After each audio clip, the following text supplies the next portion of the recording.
Assalamualaikum warahmatullahi wabarakatuh. Selamat pagi anak-anakku kelas 8B. Salam sejahtera, semoga kalian tetap sehat selalu. Amin amin ya robbal alamin. Pertemuan ketiga mata pelajaran pendidikan agama Islam dan budi pekerti. Memasuki bab 2, yaitu tentang menghindari minuman keras, judi, dan pertengkaran. Kompetensi dasar ada 2, 3.5 memahami bahaya mengkonsumsi minuman keras, judi, dan pertengkaran. 4.5 menyajikan dampak bahaya mengkonsumsi minuman keras, judi, dan pertengkaran. Yang pertama, kita akan membahas tentang minuman keras. Silahkan kalian catat di buku tulis kalian. Minuman keras adalah minuman yang mengandung etanol atau bahan psikoaktif sehingga dapat menyebabkan penurunan kesadaran. Dapat juga berarti bahan cair yang mengandung alkohol yang dihasilkan dengan cara peragian, penyulingan, atau cara lain. Minuman keras atau segala sesuatu yang memabukkan disebut juga khamr. Zat-zat yang memabukkan diantaranya bir, arak, tuak, ganja, kokain, opium, narkoba, dan obat adiktif lainnya. Pengaruh barang-barang tersebut bagi penggunanya sangat berbahaya karena akal pikiran menjadi hilang dipenuhi halusinasi. Dan jika pengguna sudah menjadi taraf pecandu akan makin banyak dampak negatif yang akan terjadi. Hukum mengkonsumsi khamr adalah haram, karena meminum khamr adalah perbuatan keji dan perbuatan setan. Secara tegas, Allah SWT melarang orang yang beriman mengkonsumsi makanan dan minuman yang haram. Di antaranya adalah Allah mengharamkan minuman keras atau khamr.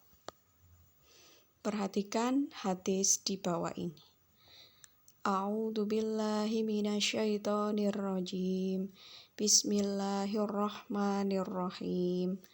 Ani bani Umar anna Rasulullah sallallahu alaihi wasallam qala kullu muskirin khamru wa kullu muskirin haram.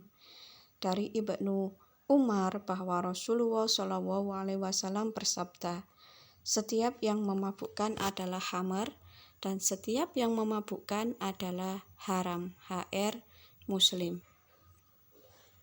Dampak orang yang meminum khamr atau minuman keras dari segi aspek fisik atau kesehatan fisik fisiologis dapat membuat seseorang menjadi mabuk dan menyebabkan orang menjadi sakit kepala, mual, muntah, serta nyeri pada bagian tubuh tertentu.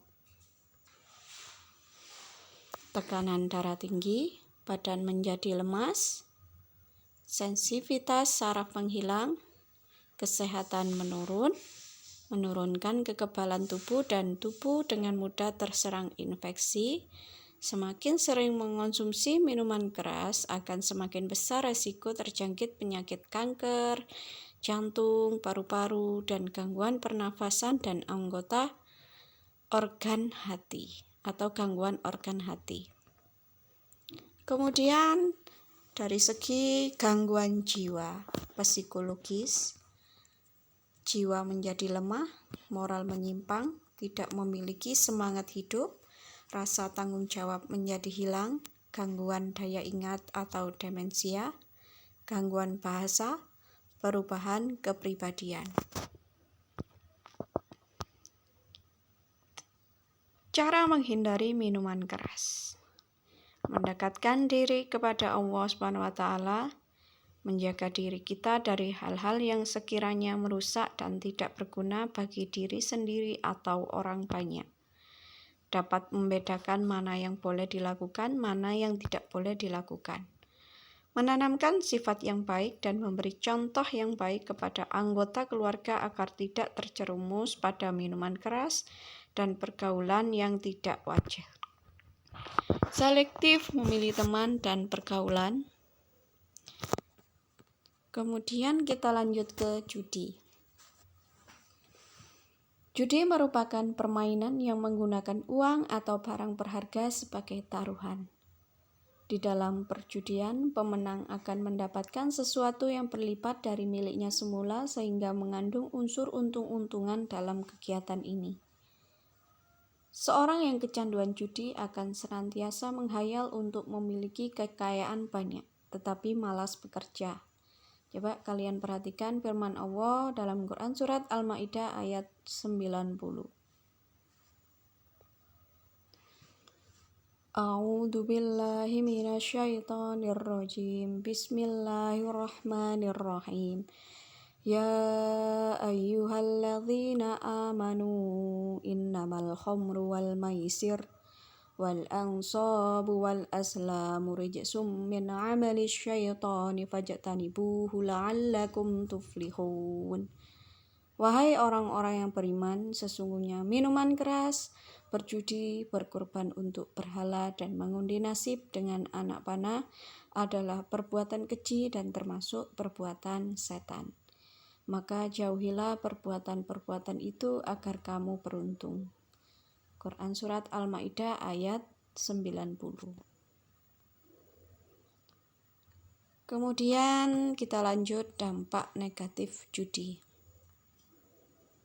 Merugikan diri sendiri dan orang lain, merugikan ekonomi karena ketidakpastian usaha, dapat menimbulkan permusuhan dan kedengkian, dapat menyebabkan kelalaian dalam melaksanakan kewajiban, menjadi malas bekerja, dapat menyebabkan ketidakstabilan, kerukunan dan keharmonisan keluarga, dapat menimbulkan kesedihan dan penyesalan di kemudian hari. Ini dampak-dampak negatif judi.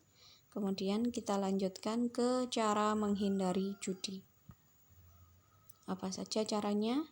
Senantiasa beramar ma'ruf nahi mungkar di setiap kesempatan.